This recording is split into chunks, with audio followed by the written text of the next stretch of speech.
Halo Sobat Easy Stock, ketemu saya lagi.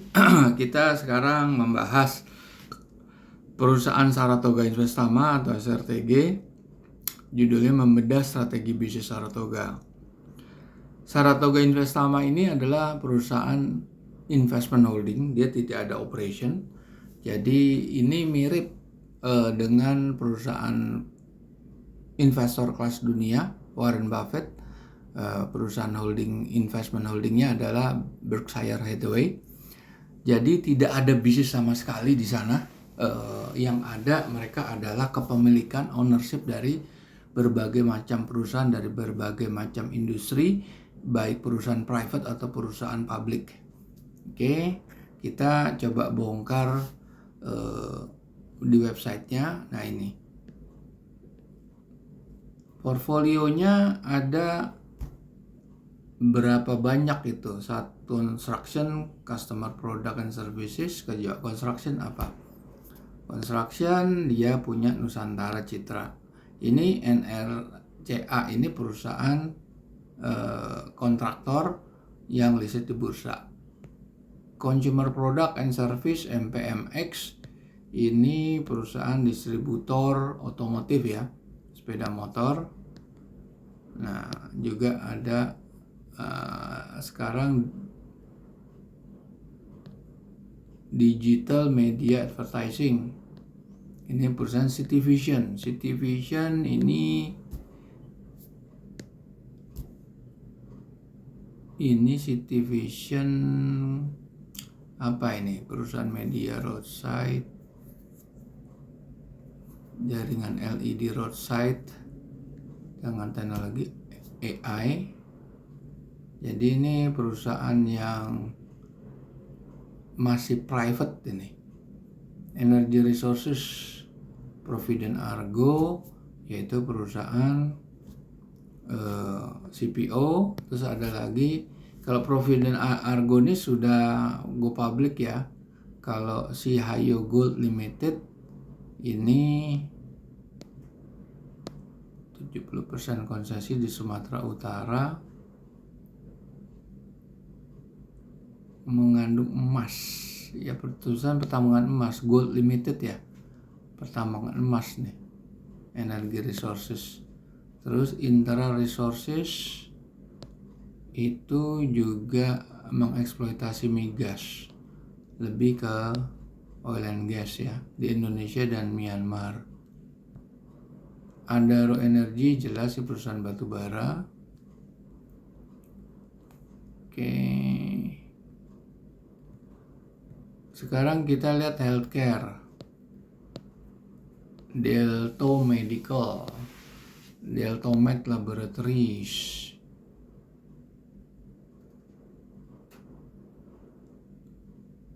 Oke, ini perusahaan masih private, industrial. Samator Indogas merupakan AGII, yaitu perusahaan produsen gas. Ada oksigen, nitrogen, argon, karbon, dan sebagainya. Terus infrastruktur, Samator Indogas juga, AGII itu termasuk infrastruktur dan industrial. Nah, industrial infrastruktur, logistik, MGM Bosco, logistik. Jadi banyak sekali perusahaan di bawah dia. Precious metal, Merdeka Copper Gold, emas, perak, dan tembaga, ada di lokasi di Maluku dan Jawa Timur. Lantas Renewable Green Economy, Forest Carbon sama Surya Daya. Forest Carbon ini juga perusahaan masih private. Kalau Surya Daya startup juga, New Renewable Energy di tenaga surya ya, PLTS. Teknologi digital infrastructure, Julo teknologi finansial juga, fintech. Ini perusahaan masih private. Ada lagi Circlo, perusahaan untuk solusi bagi entrepreneur sama wirausaha. Lantas Fuse, produk-produk asuransi yang terkait dengan teknologi. Provident Growth,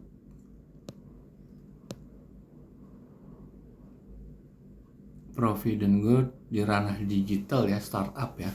Dia punya beberapa bisnis.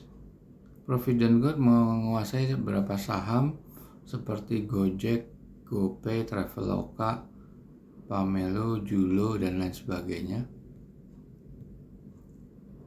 Skystar Capital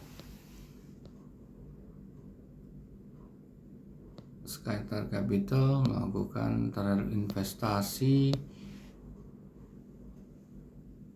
ya di berbagai perusahaan juga nih, akses sebagai faktor telekomunikasi, keuangan, pertanian. Lantas apa? Tower Bersama, ini perusahaan penyewa BTS.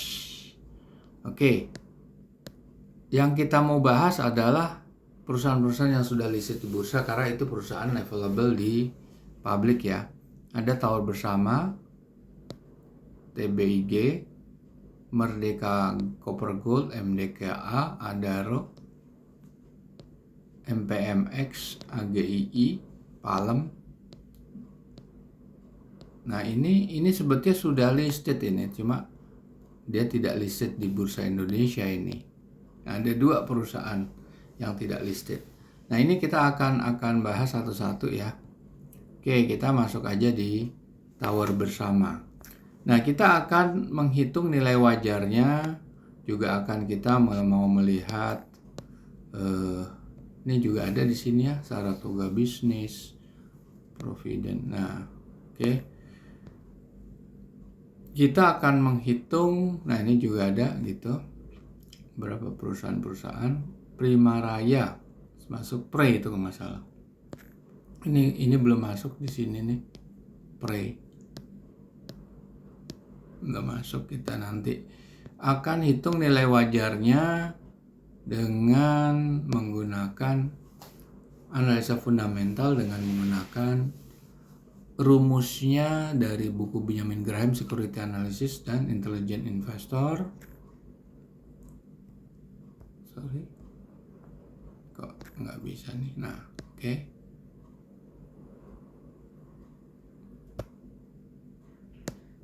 Oke, kita akan di mana tadi? Kok kita nggak bisa ya?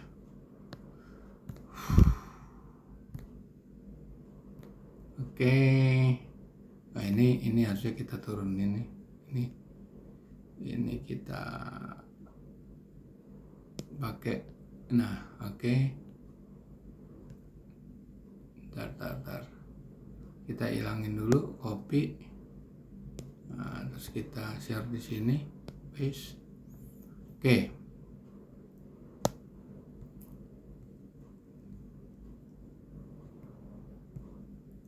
Delete, cut. Oke.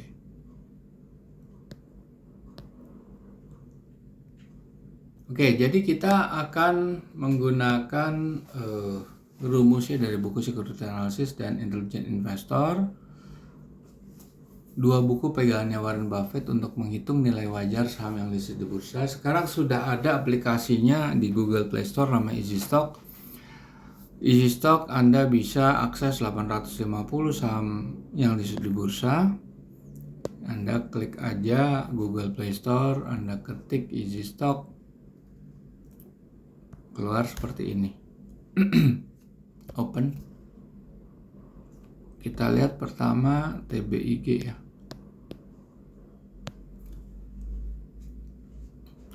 TBIG ini kalau kita baca di sini, ini performance-nya nggak bagus secara kinerja keuangan ya. Kita buka panelnya, laporan keuangan masih Q3. Kita lihat di sini memang net current asset itu tidak bisa nutup utang jangka pendek yang akan terjadi defisit mendekati 7 triliun defisitnya. Belum lagi untuk mengcover utang jangka panjang, berarti defisitnya hampir 28 triliun. Sedangkan dia free cash flow-nya itu cuma 1,6, tapi dia membayar dividen 800 miliar rupiah. Nah, di sini dia punya profit margin bagus 25%, sehingga dia bisa menghasilkan atau mengenerate free cash flow 1,6 triliun. Nah, ini return on equity nggak bagus, debt equity-nya udah tinggi sekali, working capital-nya juga nggak bagus, tidak bisa menutup utang jangka pendek, cuma di bawah 1 ya, malah di bawah 0,25. Nah, ini makanya hasilnya negatif. Jadi di sini bisa jadi kenapa utangnya begitu besar, karena Saratoga itu bermain portfolio. Jadi dia mengelola semua cash flow dan utang piutang. Artinya ini bisa aja utang atau leverage daripada TBIG ini menjadi sangat tinggi. Bisa jadi ini hutangnya digunakan untuk portfolio yang lainnya.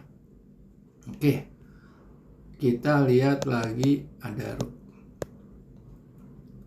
Kalau mengenai kepemilikan memang kita harus bongkar lagi.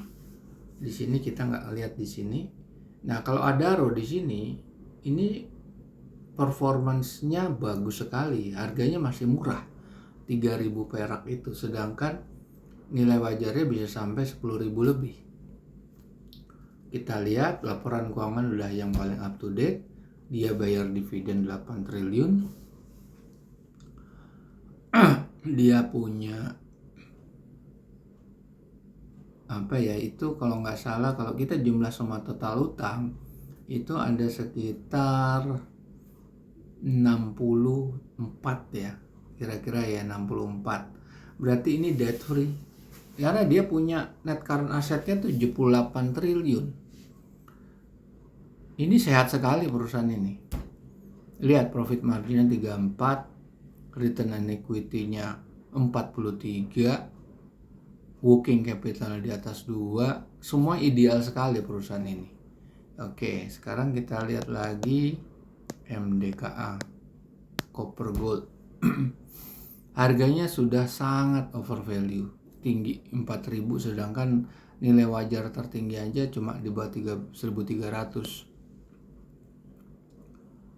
Kalau kita lihat return on equity-nya rendah, profit marginnya standar, debt to equity-nya memang bagus, working capital masih bagus di atas 1, tapi yang menarik sebetulnya di atas 2 kayak Adaro tadi.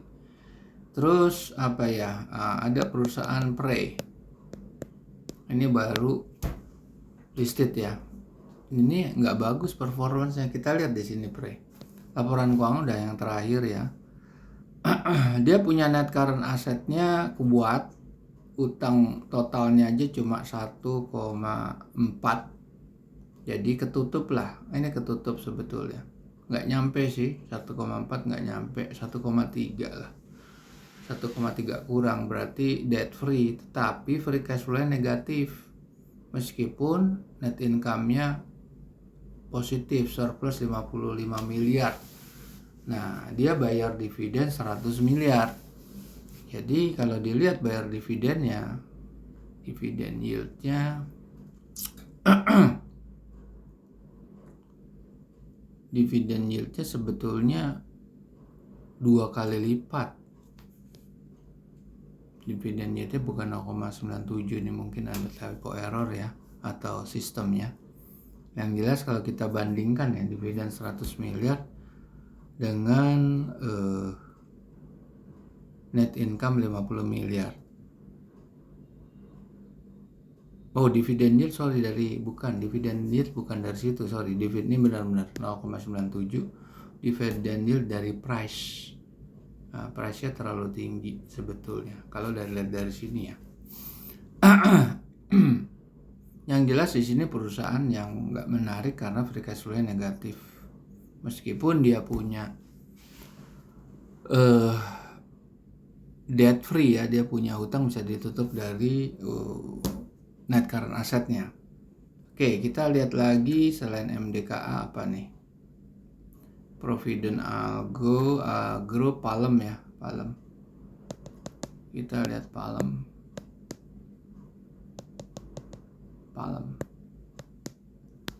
Provident Agro juga harganya terlalu tinggi, 585, nilai wajarnya cuma 250 kurang. Laporan keuangan udah Q4.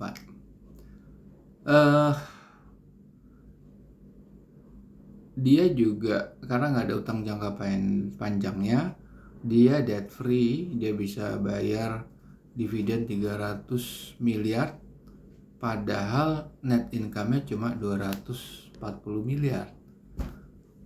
Dividen yield-nya 7,31, yield kan dari harga ya.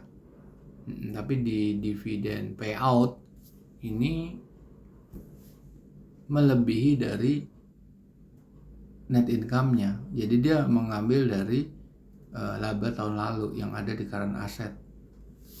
Oke. Kalau kita lihat ini memang ada anomali, profit marginnya 83,7 lebih tinggi dari gross marginnya. Berarti ada pendapatan yang berasal dari non-operating atau di luar core business-nya.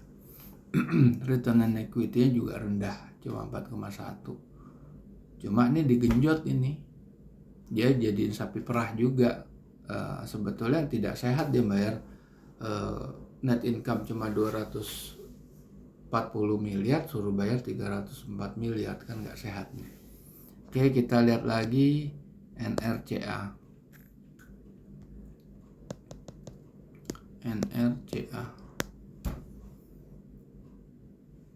Ini nilai wajarnya udah hampir sama dengan harga, cuma ada upside 10% tapi punya downside 15%. Laporan keuangan yang paling up to date. Di sini juga kita lihat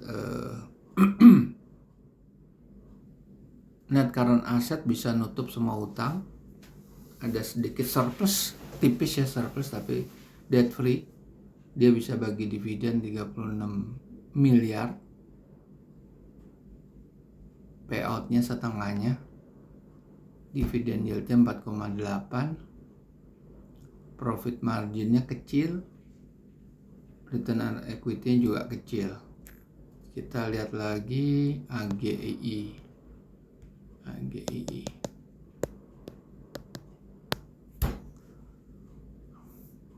Nilai wajarnya cuma di bawah 600, closing price-nya udah 1.900, udah terlalu mahal nih.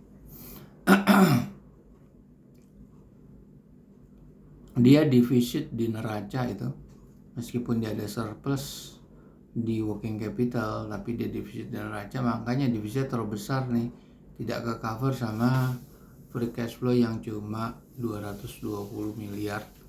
Defisitnya kan 2,5 triliun lah. Kalau kita lihat rasio keuangannya, profit marginnya rendah, return on equity-nya kecil. Jadi di sini terlihat tidak ada efisiensi di dalam pengelolaan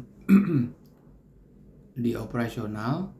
Kita lihat gross marginnya 45%, tapi kenapa margin bersih cuma 4% kurang? Artinya di sini ada sektor-sektor yang harus diefisiensikan seperti marketing expenses, selling and general administration expenses gitu. Yang itu terjadi setelah gross margin. Oke, kita lihat lagi, ada lagi nggak? Stan AGI, nah ini sudah tidak ada datanya di Bursa Efek. MPMX, kita lihat MPMX.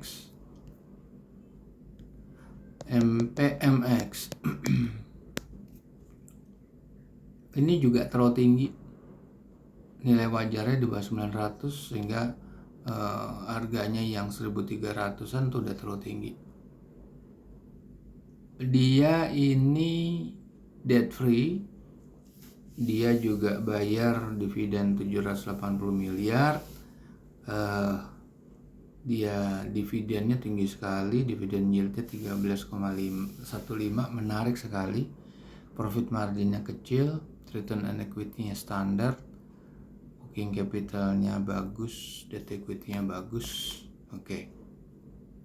Itu kita sudah bahas semuanya. Jadi kesimpulannya memang hanya Adaro yang paling bagus. Cuma kepemilikan Adaro mungkin kecil, nggak besar kepemilikan Adaro di Saratoga di sana.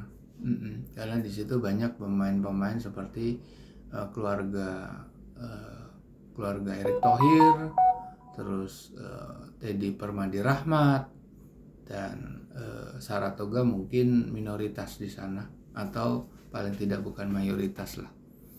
Oke, jadi perusahaan Saratoga ini betul-betul mengelola berdasarkan perusahaan-perusahaan yang private dan public. Dia tidak punya operation dan sangat tergantung kalau kinerjanya itu. Kalau perusahaan publik mengharapkan harga sahamnya naik terus sehingga bisa dibukukan sebagai pendapatan yang belum terrealisasi. Itu. Jadi kalau sahamnya naik, dia pasti performance-nya bagus. Sedangkan yang di sisi private company itu murni berdasarkan dari top line dan bottom line-nya, atau berdasarkan penjualan dan net income-nya. Oke, kita jumpa lagi di lain kesempatan.